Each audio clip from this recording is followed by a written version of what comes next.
decimos los pacientes discapacitados. Es un término no adecuado. La nueva normativa es paciente con capacidades especiales, ¿sí? No nos olvidemos de eso. Hay que irnos direccionando bien en ese tipo de cosas, ¿sí? Ahora, sí están viendo las diapositivas que estoy compartiendo, ¿verdad? Sí. Ah, ya, chévere. Ya, déjenme acá. Ya. Concepto de discapacidad. Las deficiencias, perdón, son problemas que afectan a una estructura o una función corporal. Las limitaciones son dificultades para ejecutar acciones o tareas para participar en situaciones vitales. Entonces nosotros tenemos aquí dos términos diferentes, ¿sí? Limitaciones y deficiencias como tales, ¿sí? Un ejemplo, una limitación, una persona que no tiene las dos piernas. Es una limitación, pero ahorita acuérdense que hay prótesis, entre otro tipo de circunstancias, ¿sí? Y deficiencias puede ser un ejemplo, una persona con un síndrome de Down, con una parálisis cerebral, porque ellos tienen deficiencia como tal intelectual, ¿sí? Entonces tenemos diferentes, por eso yo les digo, no son personas con discapacidades, son personas con capacidades especiales porque tienen una capacidad diferente a la de nosotros. Un ejemplo muy grande de las personas con limitaciones. Una persona que no tiene brazos, pues realiza unas capacidades especiales de enorme con los pies. Y ustedes han visto en las noticias, en la televisión, hasta conocidos, que ellos tal vez no manipulan con las manitos las cosas porque no la tienen, pero manipulan todo con las manos, con los pies, perdón. Entonces, son situaciones y situaciones, ¿sí? ¿Qué es la discapacidad? La discapacidad es un fenómeno complejo que refleja una interacción entre características del organismo humano y las características sociales, o sea, lo que tiene que ver con la sociedad con la que vive, ¿no? Un ejemplo de una discapacidad como tal, acordémonos que es un complejo, sí, pero no nos podemos direccionar a un paciente con discapacidad, que es diferente, ¿no? Un organismo como tal que no tiene y que le va a afectar en su parte social, un oído, los dos que podría ser, ya viene con la sordera, su discapacidad o su limitación como tal va a ser esa parte de el no poder oír, ¿sí? Ahora, su limitación específica se podría decir una persona que no tenga las piernitas, como vemos aquí. Ahora, si vemos a un paciente con una deficiencia, ya sería una deficiencia, ejemplo, intelectual como tal, ¿sí? Un ejemplo, una parálisis cerebral infantil o un síndrome de Down, un ejemplo. Pero recordemos que existen diferentes casos de síndrome de Down. Hay síndrome de Down con mucha deficiencia intelectual, hay síndromes de Down que no, ¿sí? Tenemos una incapacidad laboral, tenemos el modelo médico y modelo social. Si hablamos de un modelo médico como un problema personal directamente causado por una enfermedad, un trauma u otras condiciones de salud. Para lograrlo, la atención sanitaria se considera primordial. ¿Sí? Esto es todo lo que tiene que ver con la atención médica como tal. Cuando ha existido, ejemplo, aquí, un trauma y otras condiciones de salud, como puede ser un accidente de tránsito, un accidente laboral donde ha perdido la pierna, ha perdido el brazo. Otro accidente, ejemplo, laboral puede ser que le cayó un bloque, algo en la cabeza y quedó con una deficiencia intelectual como tal, entre otro tipo de circunstancias, ¿sí? Si hablamos del modelo social, principalmente es por la ausencia completa e integración del individuo en la sociedad. Si nosotros hablamos de un paciente que no tiene integración en la sociedad, es ahorita las personas con capacidades especiales son las personas, si hablamos de limitaciones, pero las personas que tienen deficiencia, que es de la parte intelectual, ¿sí? Esos pacientes son los por lo general que tienen esa no integración social. ¿Por qué? Por su mismo problema intelectual se les hace más complejo la adaptación social como tal, ¿sí? Si a veces personas entre comillas, saludables, estables, con una buena inteligencia normal dentro de parámetros, tienen un problema de adaptación social, pues aquí peor aún una persona con una capacidad especial como una deficiencia intelectual, ¿sí?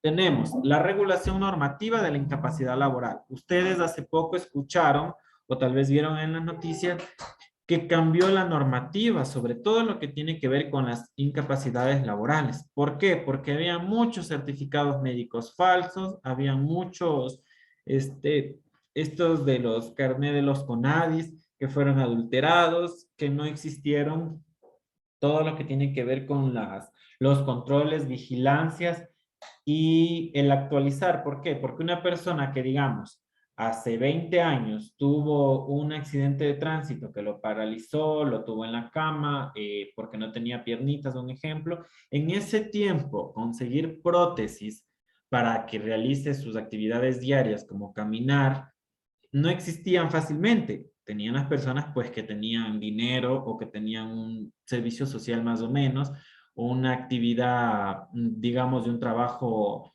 que era asociado a salud y les ayudaban, o bueno, entre otro tipo de cosas. Ahora existe fundaciones del Ministerio de Salud, del IES, está asociado con tantas situaciones que todo este tipo de circunstancias cambiaron. Ya existe, claro, una discapacidad como tal, pero los porcentajes y las incapacidades totales, temporales o permanentes han variado en toda su totalidad, ¿sí? Han cambiado. Entonces, esa normativa como tal para una incapacidad laboral existe de manera diferente y se iba a actualizar el año pasado o este año, si no me equivoco, y ya existe la nueva normativa para la aplicación de esto. Si tenemos una incapacidad temporal, lo más relativo a esto podría ser, ejemplo, una amputación de una extremidad, ¿sí? Una incapacidad temporal, porque hasta que se cure, hasta que se recupere, hasta que consiga la prótesis, en el mayor de los casos, que sería lo efectivo, pues ya se va a poder integrar luego. Una incapacidad permanente, ya hablamos de una lesión como tal, digamos, de origen medular, paciente que le ha dañado la médula espinal, pues ya sabemos que va a quedar postrado en una cama, ¿sí? Un paciente que sea parapléjico o cuadripléjico, que no le sirvan las extremidades de la columna, de la lumbar para abajo, del cuello para abajo, son incapacidades permanentes. A un paciente X que le hicieron una craniotomía, que es el retiro del cráneo, le quitaron, perdón, casi el 20-30% del cráneo. Ese paciente no va a tener una incapacidad temporal, sino permanente, porque ese paciente ya no va a tener todas sus actividades motrices como antes. Entonces, aquí tenemos uno de los ejemplos que por lo general se ven en esta parte de las incapacidades laborales, ¿sí? Pero como yo les decía, ya hablamos netamente de que la nueva normativa ha cambiado mucho este tipo de circunstancias, ¿sí? Una capacidad temporal. Mientras el trabajador reciba asistencia sanitaria del Seguro Social y este esté impidiendo para el trabajo, por los certificados y por las ayudas, todo lo que yo les decía. Los periodos de observación por enfermedad profesionales, los que se prescriba bajo el trabajo durante los mismos cuando se estime necesario para el estudio y el diagnóstico de enfermedad. Porque hay pacientes, de ejemplo, una incapacidad temporal. El paciente tuvo una cirugía masiva, tiene que hacer rehabilitación física porque estuvo en terapia intensiva un mes, ese paciente tiene una polineuropatía asociada a toda la medicación que se le pone para estar sedado y dormido, ese paciente tiene una incapacidad temporal que con el tiempo, luego de 2, 3 meses, hasta que su metabolismo reaccione bien, ya ha eliminado todo ese medicamento acumulado, ya comenzó a hacer ejercicio, terapia física, respiratoria, ya se va a poder parar, hacer sus actividades, pues ya se reintegra su trabajo y fue una incapacidad temporal. Una de las incapacidades temporales también muy comunes, como yo les decía, son las cirugías, cualquier tipo de cirugías como tal. ¿Por qué? Porque le va a incapacitar a que realice sus actividades. Un ejemplo, una persona que tuvo una cesárea y la persona trabajaba, un ejemplo, en una construcción, que hay mujeres que trabajan en eso, tiene que tener por lo menos como mínimo unos 3 meses de descanso hasta que el útero se recupere bien, porque si va a hacer fuerza, pues se le va a abrir, se va a ver descenso de útero, entre otros tipos de circunstancias, ¿sí? Digamos, un paciente que haya tenido una cirugía de columna y él era chofer, no puede estar sentado 8 horas al día, como por lo bajito, si es que no trabaja más horas. Entonces son incapacidades temporales, ¿sí?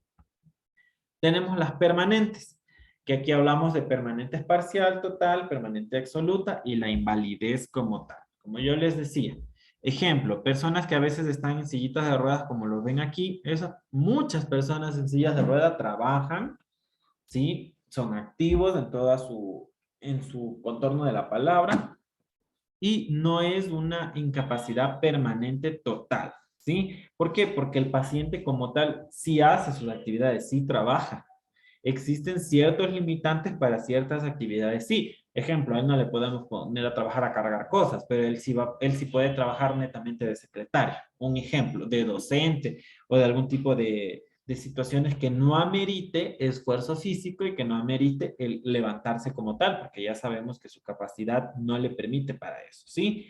Tenemos diferentes tipos de incapacidades, como ya lo sabemos, que pueden asociarse no solo a enfermedades, ¿sí? Sino a circunstancias como traumatismo, como accidentes, entre otro tipo de circunstancias, ¿sí? Lesiones permanentes no incapacitan. En caso de que el trabajador, como consecuencia de un accidente de tránsito o una enfermedad profesional, quede afectado por lesiones, mutilaciones o deformidades de carácter definitivo, ¿sí? Hay lesiones como tales permanentes que suceden en accidentes laborales, como aquí lo dice.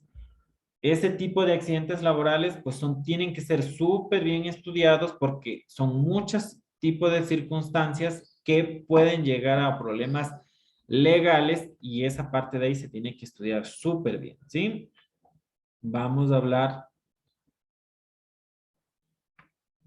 dice, importancia del problema. La ley de las discapacidades genera inserción, promoción, accesibilidad en igualdad de condiciones de personas con discapacidad. Ahora existe la norma, la ley de que en cada institución por lo menos debe tener un porcentaje X de que existe una persona con algún tipo de capacidad especial, ¿sí? Que debe de trabajar. Es una normativa como tal, porque eso se implementó hace unos 8 o 10 años más o menos en el gobierno de Rafael Correa.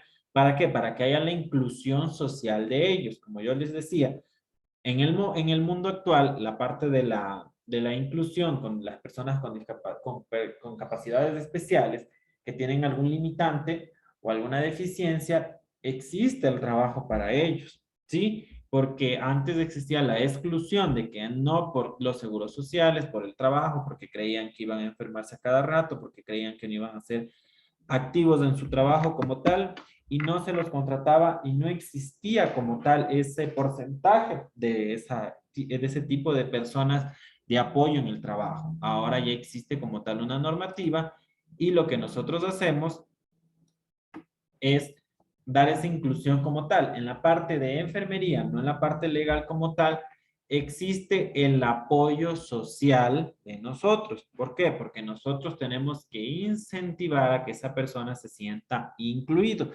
Yo no puedo, por el hecho de que, digamos, esta persona no tiene una piernita y el otro sí, pero el otro está sangrando y el otro no tiene una piernita y solo porque no tiene una piernita yo le voy a dar prioridad a una atención, no.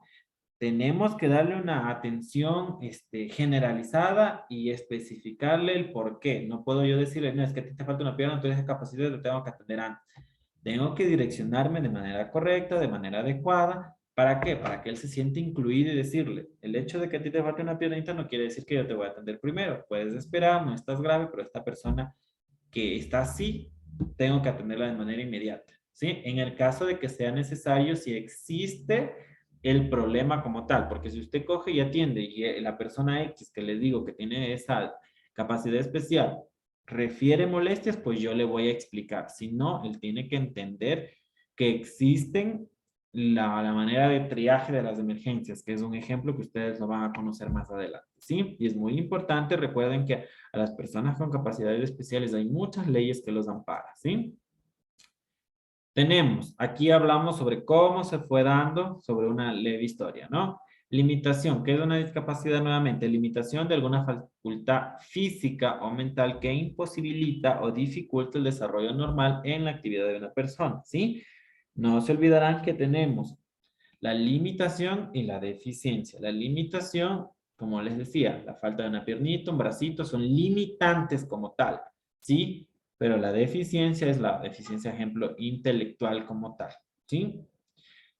Iniciando, Ley sobre Discapacidades en 1992. Consejo Nacional de Discapacidades del 2000, del Ecuador, que ahora tiene que ser con el CONADS. Aquí se vino a implementar todo lo que tiene que ver con el proyecto de la Manuelita Sáenz, el apoyo para los pacientes, el Manuel Espejo, la inclusión como tal, ¿sí? Y el Plan Nacional del Buen Vivir, que tiene que ver con una estrategia para ellos, como el Ministerio de Inclusión y Educación Social, de Ministerio de Inclusión y Exclusión Social, tiene que ver con qué? Con este tipo de circunstancias, porque son pacientes, son personas que eran muy excluidas, que tienen que ver con todo lo que tiene que...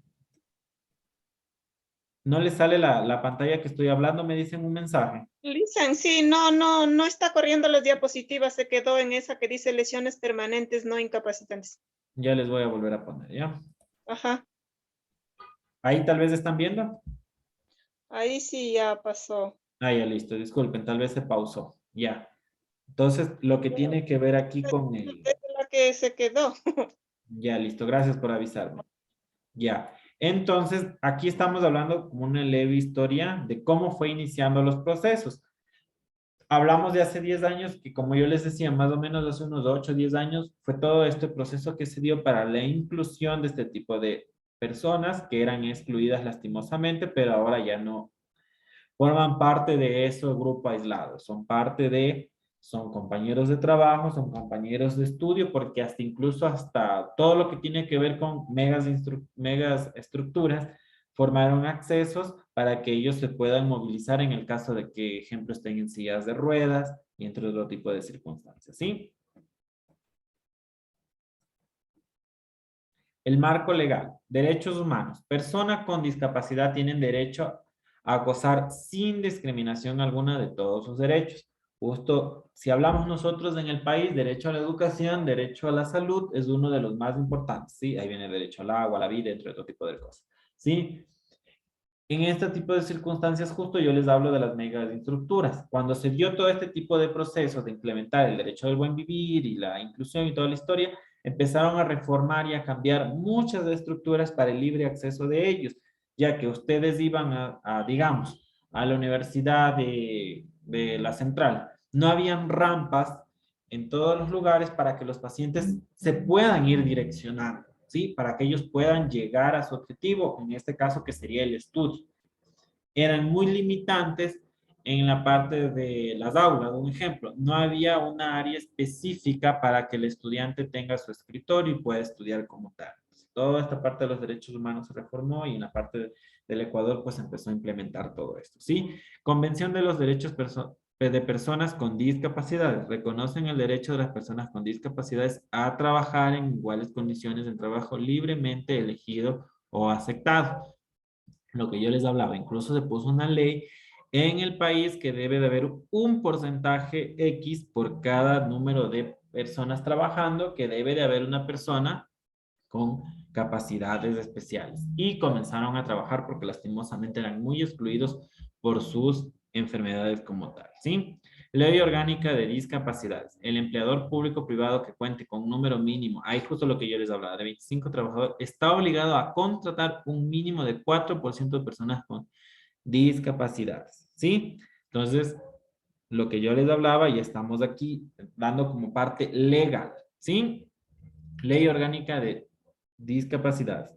Las instituciones públicas y privadas están obligadas a adecuar sus requisitos mecánicos de selección de empleo para facilitar la participación de personas con discapacidad.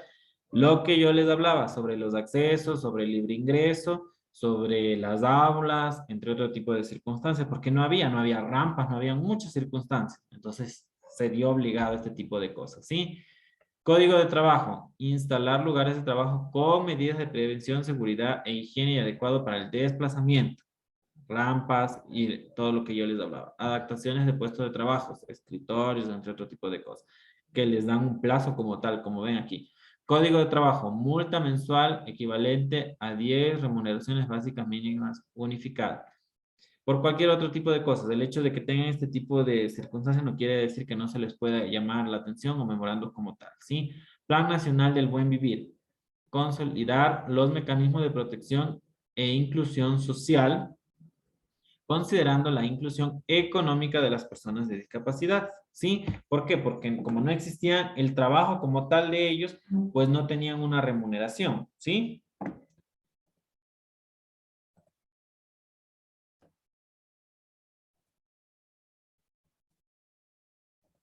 Ya.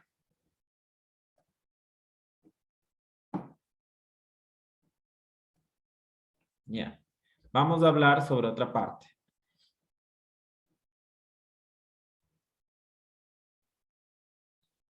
Igual sobre lo que tiene que ver con la ética profesional. Esto da origen a derechos y deberes, la bioética de nosotros, ¿sí? Es la ética de la vida, del ser humano como ser biológico y del ser humano como su entorno social. La bioética no es nada más que la parte legal sobre la vida, ¿sí?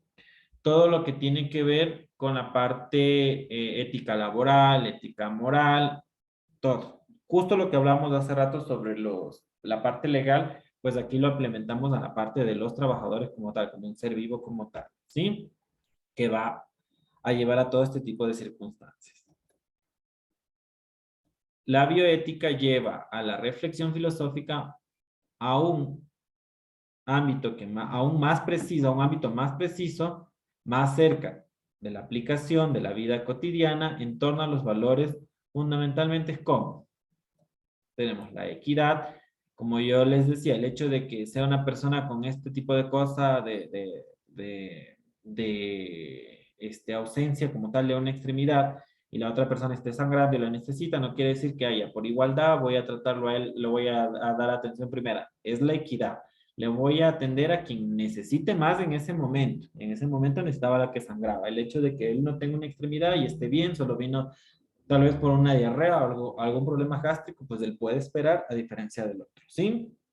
Autonomía, pues cada uno tiene la decisión de tomar por cualquier tipo de circunstancia, ¿sí? Si yo sé lo que es bueno y es malo, la persona lo toma adecuada y yo no puedo obligar a nadie a realizar otro tipo de circunstancia. Claro que podemos direccionar por el buen camino, pero no podemos obligar a nadie. Respeto por las personas. Siempre, tal vez en alguna parte de lo que vimos con ustedes de bioquímica, el anterior no topamos de lo que tiene que ver con farmacología, pero siempre existe la empatía con el paciente. Nosotros que vamos a ser profesionales de salud, hablando de ustedes, necesitamos tener esa empatía. ¿Por qué? Porque a veces yo tengo, ejemplo, X paciente, no sabemos el motivo por el cual está llegando a nuestra emergencia, a nuestro consultorio, a nuestra sala de trabajo, a nuestro hospital, y nosotros juzgamos. Un ejemplo, existía una persona, chica con X de enfermedad, con X edad, que se había tratado de suicidar. Entonces, por ahí salió el comentario de que, ay, era que se había matado de una. Entonces, no, lastimosamente la niña quedó con una falla renal, sobrevivió, la niña estaba arrepentida de lo que había sucedido, pero ¿por qué? Había tenido algo agregado, una enfermedad inmunodeprimida que no tiene cura, tiene tratamiento, y ella había referido al psicólogo y al psiquiatra que ella no quería ver sufrir a los papás, que se arrepentía de todo lo que sucedió, pero ella quería darle un alivio a los papás como tal. Entonces nosotros no sabemos cuál es el motivo por el cual llevan a muchas circunstancias.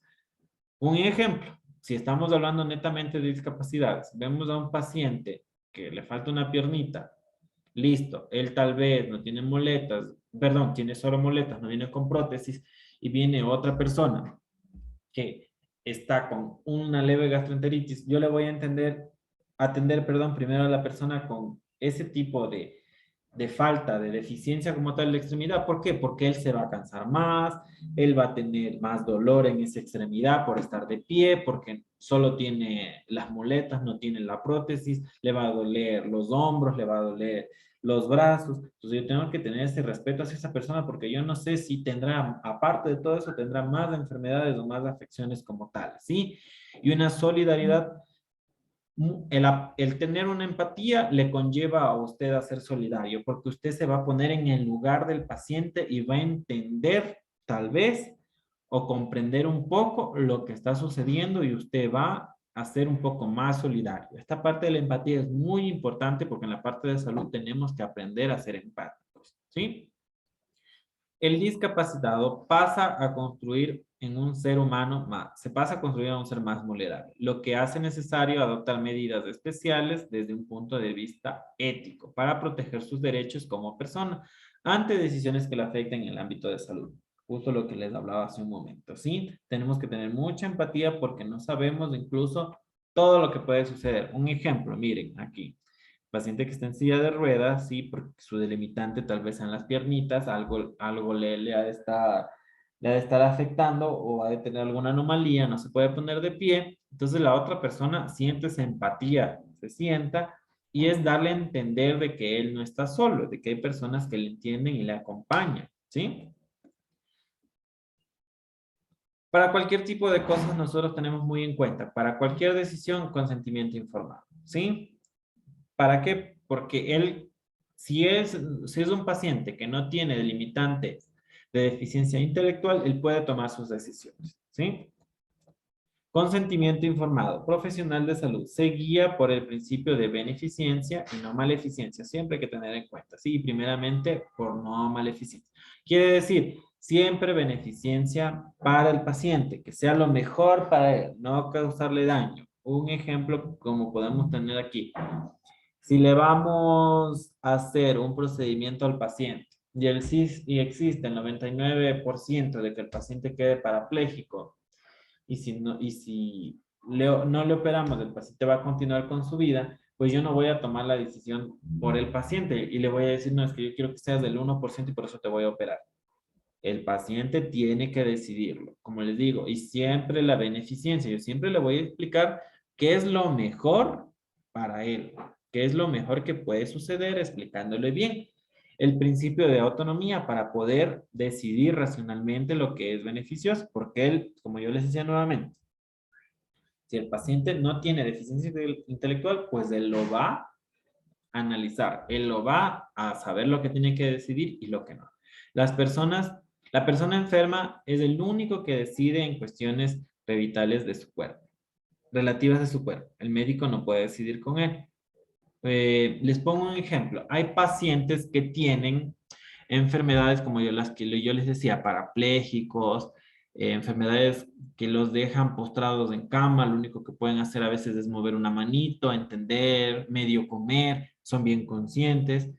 Y existe, les pongo un ejemplo, llega la emergencia, el paciente está súper mal, necesitan entubarlo, necesitan dormirlo para que el paciente salga porque si no se muere. Si el paciente está consciente y él decide que no lo entuben, que no le realicen maniobras, que no lo invadan, que no hagan procedimientos para alargarle su vida, él es su mayor dueño de su cuerpo, tiene su mayor decisión por él, entonces él va a decidir lo que es bueno, lo que es malo para él y nosotros tenemos que aceptar lo que él ha decidido.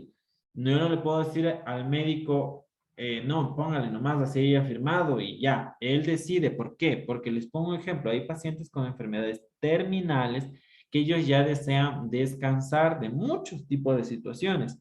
Ejemplo, hay pacientes con cáncer que ya están en la etapa final, llegan a una emergencia para que les calmen el dolor, pero el médico le dice, no, es que te hay que ponerte esto hay que dormirte, que ni sé qué, pero el paciente ya sabe que su enfermedad no tiene cura, que lo único que le van a hacer es tratar la sintomatología. Entonces, él va a decidir que yo ya no quiero ningún tipo de procedimiento, sino yo quiero solamente que me calmen mi sintomatología para yo poder estar bien, ¿sí?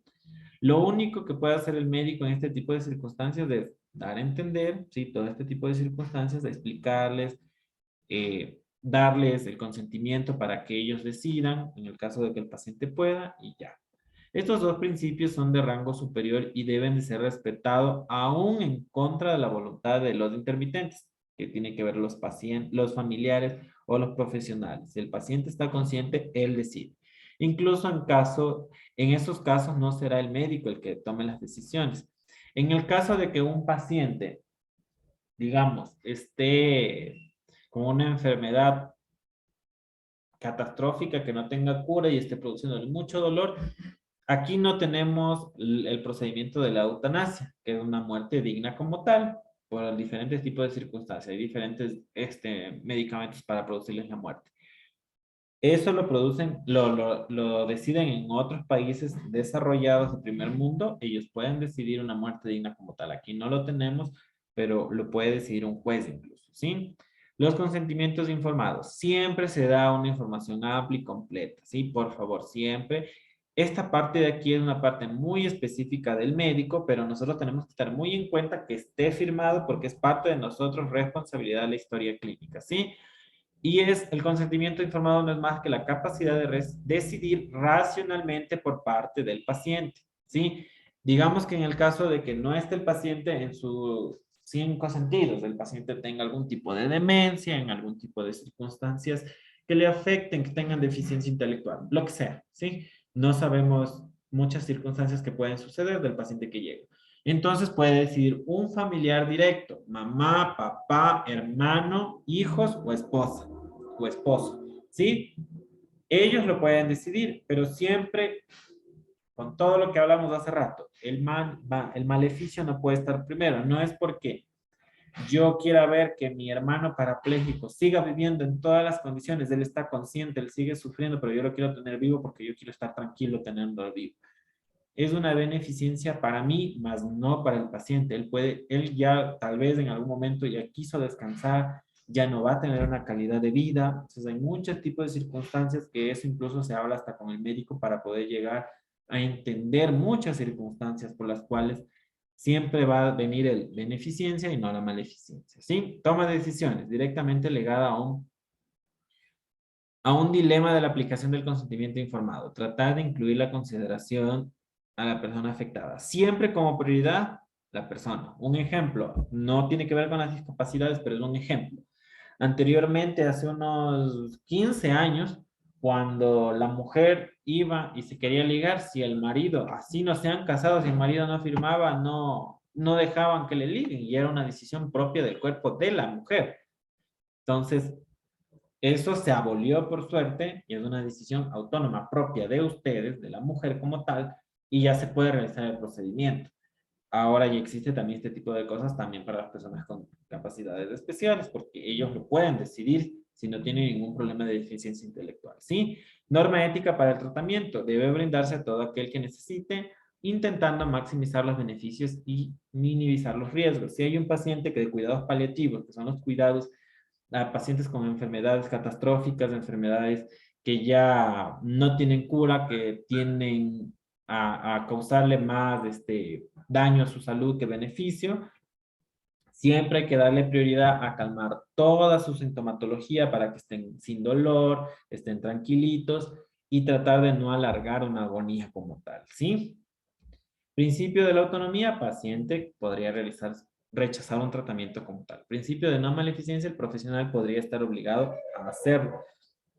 Siempre, como yo les decía, siempre ver y tener muy en cuenta qué es lo beneficiente para el paciente. O sea, qué le va a beneficiar como tal, qué no le va a alargar su agonía. Porque ustedes ya han de conocer, ustedes han de haber visto pacientes como tales, con muchas enfermedades que ellos ya desean descansar. Un ejemplo, paciente de 93 años con, un ejemplo, una fractura de columna, de costilla, perdón. Existe el alto riesgo de que ese paciente medio le pongan la anestesia, quede ahí.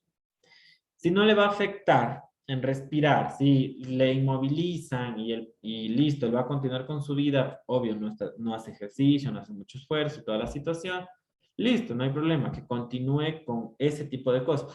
Pero viene el nieto, el hijo, el no sé quién, dice, no, opérenle. El señor, lastimosamente, o la señora, fallece en quirófano, murió sola, sin compañía, no quería o estaba en dudas o toda la situación, por a veces hasta por el apuro, ¿sí? Eso es una de las circunstancias como tal. Igual pasó, ejemplo, en lo del COVID, pacientes de 95, 98 años entubados, con un poco, no solo el tubo en la boca, más tubos, murieron solos en todo lo que tiene que ver con los hospitales y a esa edad ellos a veces ya no desean ir a los hospitales, sino descansar en sus casas, fallecer tranquilos, pero bueno, fallecen y es ¿por qué? Porque a veces no los dejan decidir a ellos como tal. Y es una maleficencia porque los pacientes van a sufrir a veces, ¿sí? En esta confrontación de valores a menudo actúan terceros familiares resolviendo conflictos, justo lo que yo les decía. A veces los hijos todos pelean para que el papá o la mamá de 90 y algo de años lo quieren tener eterno hasta más de 100 años. El amor existe como tal hacia los papás, pero también hay que pensar que el paciente como tal debe tener una calidad de vida, no aferrarse a una vida como tal solo por tenerlo como compañía y ya, ¿sí? Ya. Ahora, si hablamos nosotros de clasificación, sí se logra ver la nueva diapositiva, ¿verdad? Sí, Ya listo. Si hablamos nosotros de la clasificación de las que tienen que ver con discapacidades, como les decía, las personas con capacidades especiales, tenemos la condición de salud, trastorno, enfermedad, que va con las funciones, se va derivando, va hacia las actividades y la participación. Tiene mucho que ver para nosotros, en este caso, que es el médico en específico, direccionar qué tipo de capacidades tiene. Ahorita existe el CIE-10, que es una clasificación de diagnósticos como tal sobre las enfermedades, ¿sí? Ellos tienen que asociar esa enfermedad como tal a la deficiencia o la limitación. ¿Por qué? Un ejemplo, tenemos un paciente que tiene 60 años, tiene obesidad grado 4 y encima artrosis grado 4. Esa persona por lo general va a tener una discapacidad por enfermedad como tal, ¿sí? No es por lesión, no es por trauma, no es por anomalías congénitas, sino por enfermedades, ¿sí? Como yo les decía hace un momento, otro ejemplo que tenemos es un embarazo, una discapacidad temporal que es porque ha sido operada, se sometida a un procedimiento quirúrgico grande, invasivo, que va a tener que se recupere su órgano afectado, se cicatrice bien y se retorne a sus actividades. Por suerte existe esto de la ley de la maternidad, que están los 3 meses y toda la situación, ¿sí? Existen cirugías grandes como tal que les dan descanso, que son discapacidades por enfermedades temporales hasta que se reintegren como tal. De ahí vienen también otros tipos de cosas como las actividades que no le puedo poner a una persona con digamos, yo no puedo poner a una persona con una artrosis de grado 4 a cargar baldes. Esa persona no va a tener la movilidad ni la fuerza correcta para realizar esas actividades. Entonces, existe una clasificación como tal por el funcionamiento de su organismo, porque claro, en ese momento no va a poder tener la fuerza ni la actividad específica para poder realizarla, ¿sí? Y no se olviden de la participación que tiene que ver con la inclusión. Tratar de a todos los pacientitos, a todos nuestros compañeros de trabajo, tal vez si tienen con una capacidad especial, hacerlos participativos y a tener una inclusión como tal, ¿sí?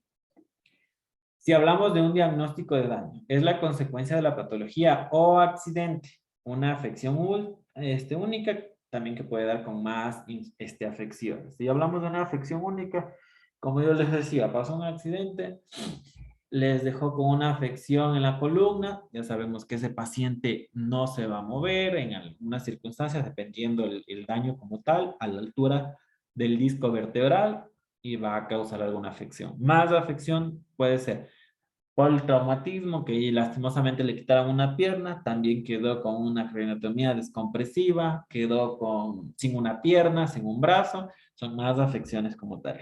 Y según todo esto, más luego vamos a ver una escala, va subiendo el porcentaje de discapacidad como tal, ¿sí? Debe seleccionarse la que se considera causante de mayor uso de recursos. Quiere decir, ejemplo, si tenemos un paciente con una craniotomía, le vamos a dar preferencia a en el caso de que tenga craniotomía y digamos, una paraplegia. Lo que más le delimita a esa persona a una discapacidad es su paraplegia, porque hay personas con una craniotomía que caminan, que comen, que hablan, que conversan. Claro, no tienen su adecuada motricidad, su parte intelectual correcta, pero no es un delimitante para hacer las actividades diarias como tal, a diferencia de una cuadriplegia, ¿sí? La enfermedad primaria que desencadena las deficiencias. Un ejemplo, como yo les decía, que digamos que tiene una espina bífida más una meningocele, ya, salido parte de la médula y la columna torcida. El paciente, pues, no le voy a poner a hacer trabajo de peso grande o a que empiece a cargar pacientes, no va a ser camillero, un ejemplo. Son circunstancias y circunstancias, ¿no? Si no hizo ningún diagnóstico, debe realizarse el síntoma principal, un hallazgo anormal y el problema actual en el momento que tiene, ¿sí? Criterio para priorizar el diagnóstico del daño. Siempre, siempre es muy importante el problema actual, ¿sí? Es que en ese momento presenta si no ha tenido ninguna de las otras circunstancias de las que estamos hablando hace un momento, ¿sí? Aquí hablamos de los diagnósticos de los CIE-10 como tal. Miren, traumatismo de la médula espinal es lo que les he venido hablando. Una parapléjica espástica, ¿sí? Difusión neuromuscular de la vejiga no especificada, intestino neurogénico no clasificado. ¿Cuál de los diagnósticos de daño prioritario para el certificado de discapacidad? Pues tendría que ser este o este, ¿sí? Ellos son prioritarios, ¿sí? Es un ejemplo como tal. Aquí hablamos. Si hablamos de un diagnóstico etiológico, es aquel que no señala la causa, perdón, la causa de la enfermedad o circunstancia que la originaron. ¿Sí? Un ejemplo. El origen como tal, un trauma, un accidente, ¿sí? Una cortada o algo congénito. El paciente nació con una parálisis cerebral, ¿sí? El paciente nació con síndrome de Down, el paciente nació con una médula espinal, el paciente nació con una espina bífida totalmente, ¿sí? Entre otro tipo de circunstancias, ¿sí? Causa externa, que ahí netamente estamos hablando de algo externo, no algo congénito, ¿sí?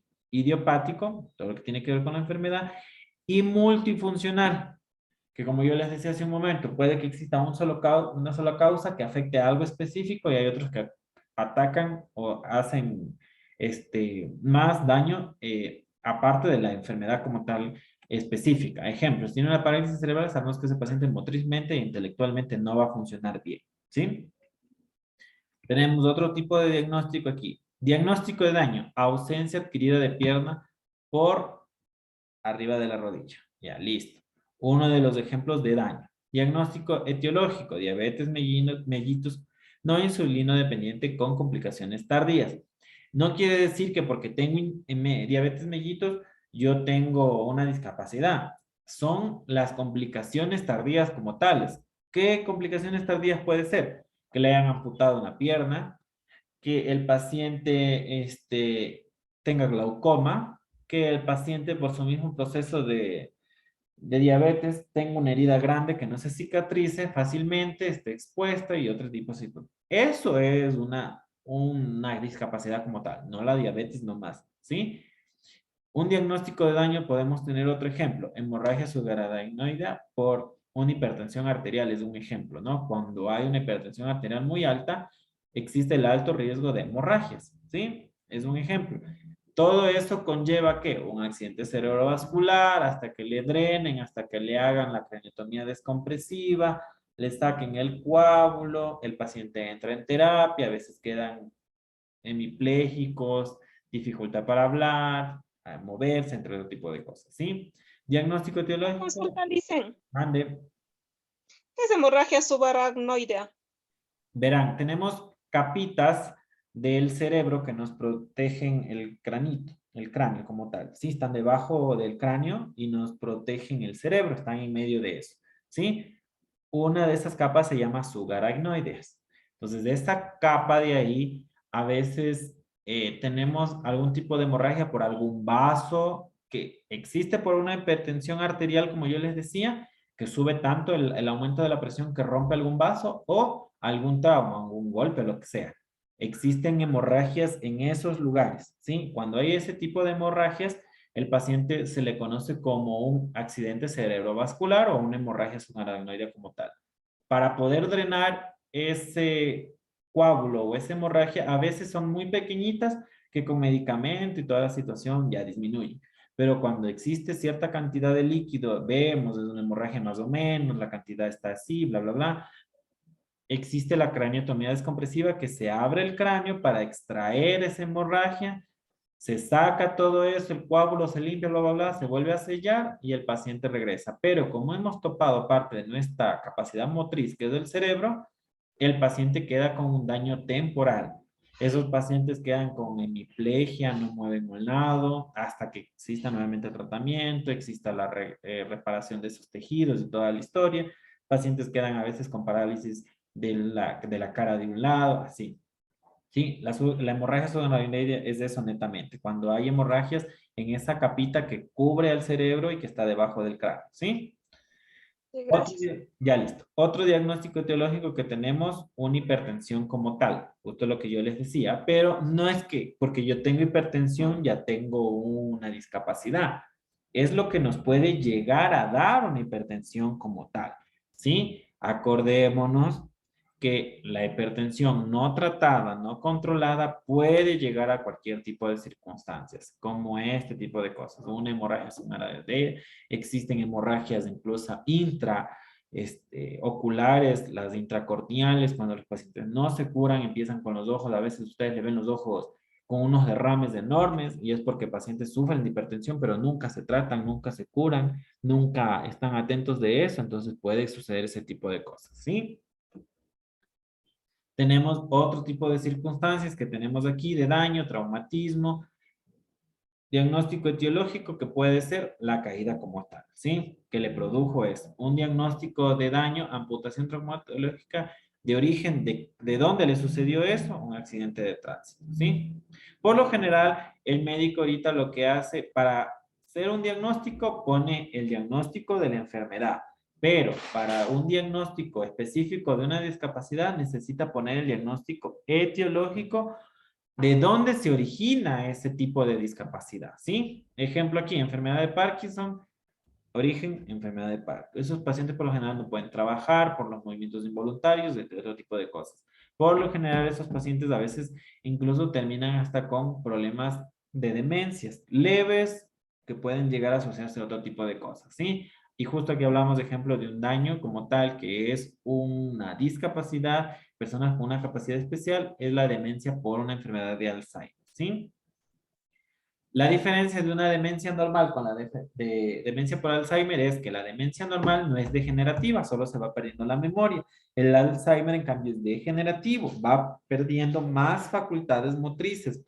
El tratamiento como tal le ayuda a qué? A disminuir toda la sintomatología como tal, a que no sea rápido el qué, el que pierda más la memoria, el que pierda la motricidad de caminar, de mover la mandíbula para comer, entre otro tipo de cosas. A eso ayuda el medicamento, pero la enfermedad como la demencia por Alzheimer es degenerativa, va a llegar a un punto donde va a quedar postrado en una cama, ¿sí? Tenemos otro tipo de circunstancias de lo que tiene que ver para poder nosotros diagnosticar de la conducta, de la comunicación, de lo cuidado, de todo. Recordémonos que si vamos a aumentar, aquí tenemos un ejemplo para nosotros poder, que es el índice de Bartle, para nosotros poder ir sumando el porcentaje como tal de la discapacidad. Todo tenemos que asociar. Ejemplo, el comer, trasladarse, aseo, uso del baño, si se puede duchar, si se puede desplazarse, todo va a ir sumando, como ustedes ven de aquí, de 0 a 10, de 0 a 15, son tablitas que se van sumando, y todo lo que tiene que ver en esta parte de aquí, ¿sí? Todo lo que va sumando. Entonces aquí tenemos un porcentaje como tal. Una clasificación para una discapacidad tiene menos del 20, 21 a 60, 61 a 90, 91 a 99 y 80. ¿Sí? Perdón, y 100. Entonces tenemos diferentes tipos de dependencia y de capacidades especiales.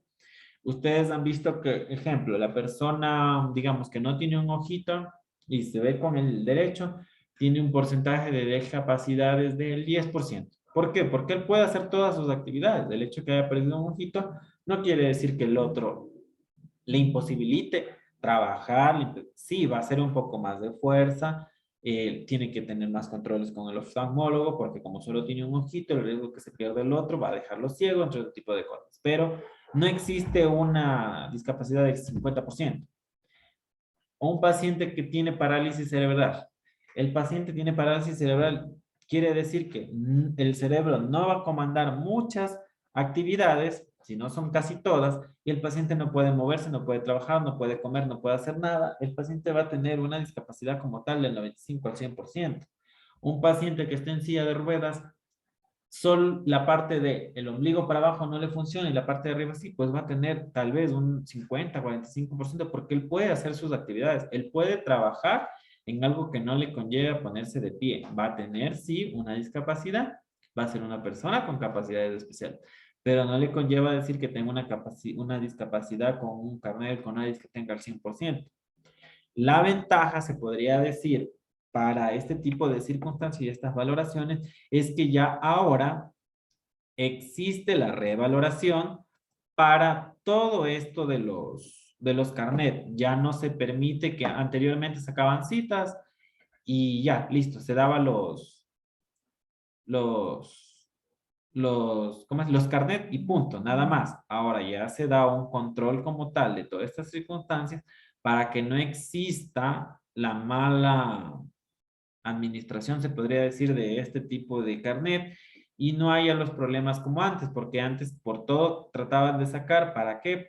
Para poderle dar beneficio. Ustedes saben que en la parte de lo público, de lo privado, les ayudan en muchas circunstancias con descuentos, ahora como yo les decía, con trabajos, con otro tipo de circunstancias para que ellos puedan tener una inclusión social, pero ya existe esta revaloración para poder nosotros direccionar muy bien, saber qué es una discapacidad por deficiencia, una discapacidad por limitantes, que les haga falta alguna extremidad como tal o la deficiencia intelectual y por nosotros direccionar. Siempre recuerden que los pacientes con incapacidades especiales tienen muchos códigos, derechos, leyes, así que ellos tienen muchas circunstancias que les respaldan para nosotros poder actuar aún mejor con ellos, no por el miedo, sino por el hecho de que ellos tienen una atención incluso de manera diferente y prioritaria, se podría decir, ¿sí?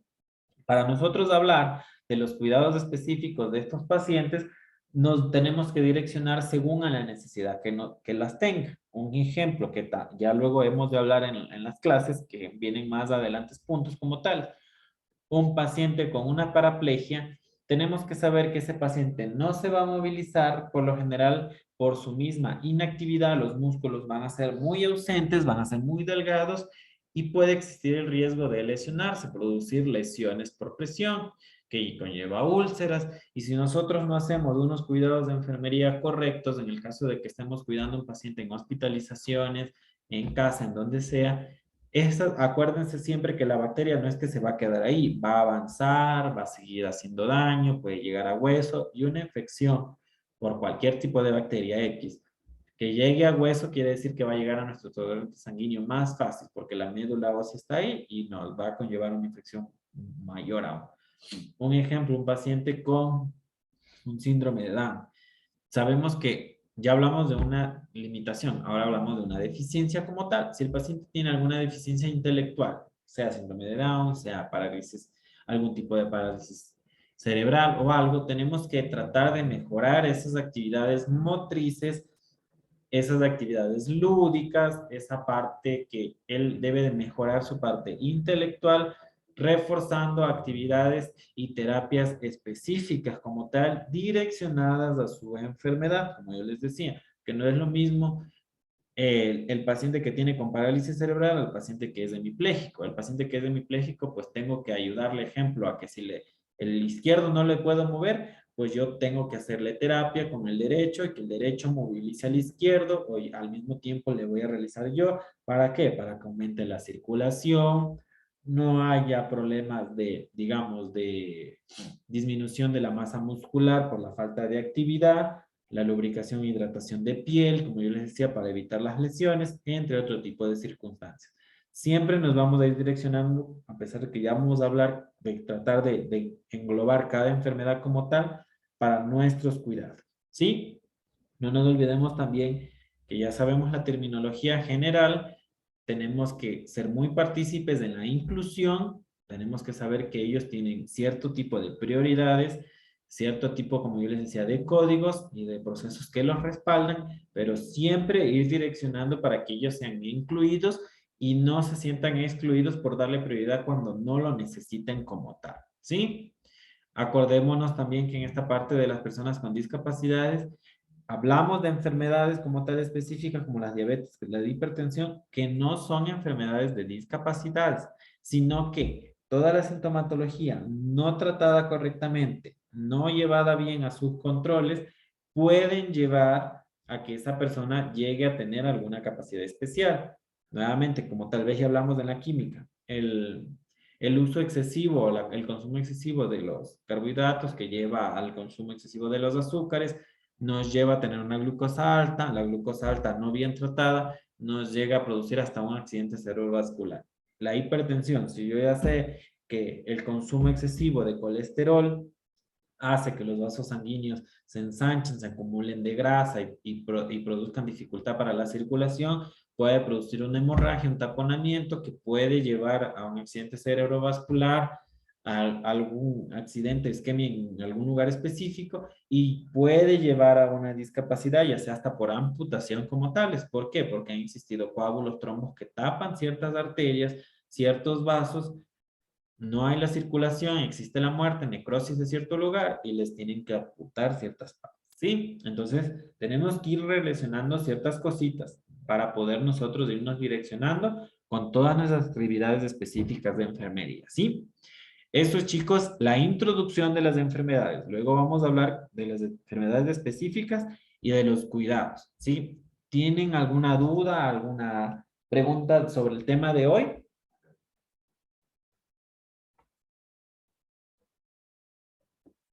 A ver, nadie, algo, nada claro o sí entendieron.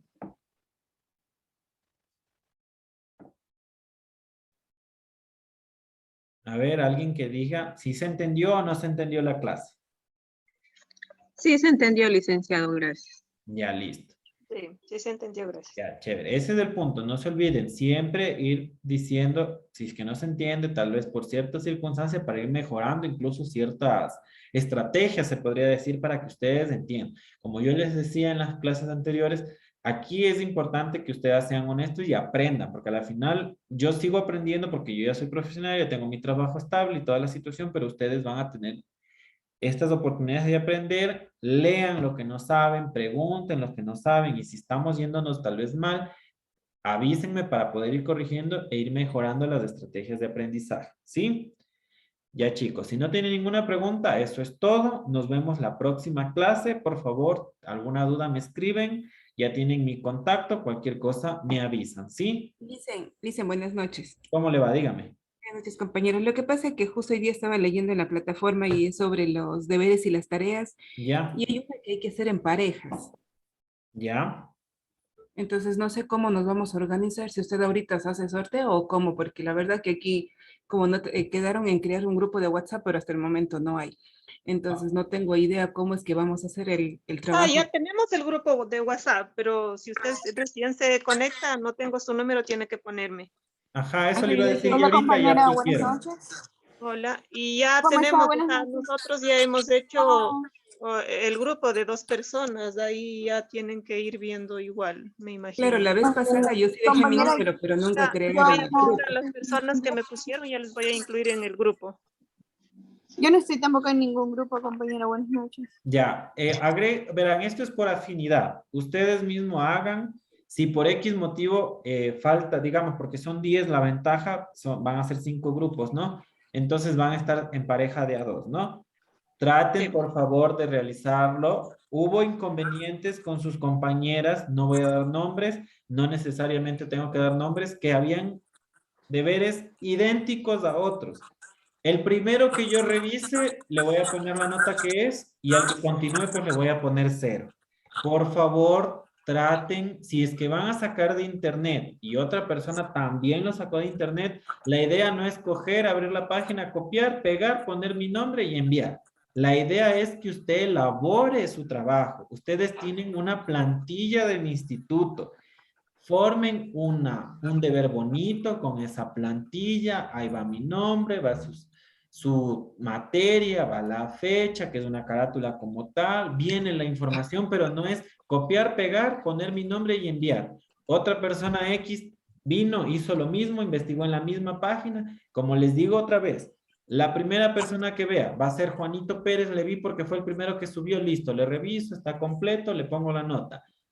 Así sea que luego viene María y María lo hizo antes que Juanito y es lo mismo, les voy a poner 0 al siguiente que veo porque yo no voy a saber quién subió primero y quién no. Y además, la tarea no es copiar y pegar de internet, no es decirle a mi compañera que porque yo no alcancé me lo haga y la compañera como es chévere, se lo hizo y solo le cambió el nombre y subió lo mismo que usted, va a tener 0. Así que verán que ya tuvimos justo este inconveniente, se podría decir, con estas tareas. Por favor, la idea es que aprendan. La idea es que lean, hagan algo bonito, transcriban, así sea de copy y pegue de pedazo en pedazo, pero vayan leyendo. Hay personas hasta que copian la misma bibliografía que viene pegada que dice, visita esta página, ingresa ni sé qué. Lo mismo ponen. Verán que les voy diciendo que les pongo 0. Y hay ciertas tareas que quedan y se van revalorando con 2 notas, con la que yo ya les puse el 0 y con la nueva. Así que por favor, hagan a conciencia. No se les está pidiendo que hagan una tesis ni una monografía. Se les está diciendo que son tareas y son sencillas, no es nada del otro mundo, ¿sí? Una consulta, licenciado, ¿en qué parte tenemos el formato del instituto para hacer las tareas? Eso no he visto. Es una plantilla como tal. Pídanle, por favor, al departamento educativo. Ellos están a cargo de todo este tipo de cosas. Ellas tienen la plantilla, solo pídanle y ya. Incluso creo que está en la página mismo del ITESU la plantilla. Pero si no, pidan a la persona que está encargada, que ella les envíe. Ya. Licenciado, Gracias. una pregunta. Dígame. Y los temas son, porque vi que son varios temas, o sea, sobre todo esos temas desde el trabajo que vamos a hacer. Ya verán, yo ahorita solo estoy dando la clase porque esta clase me la agregaron.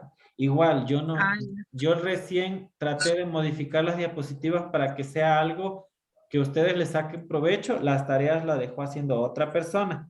Pero estas tareas de lo que le pide eso de hacer que son varios temas, es tratar de topar todos los temas, hacer una sola, pero en todos los temas, Ya. ¿sí? Ya, Licen, gracias. Ya. Listo, chicos. Cualquier cosa, por favor, tienen mi contacto, me escriben, por favor. Una buena noche con todos y que pasen muy bien. Gracias, licenciado.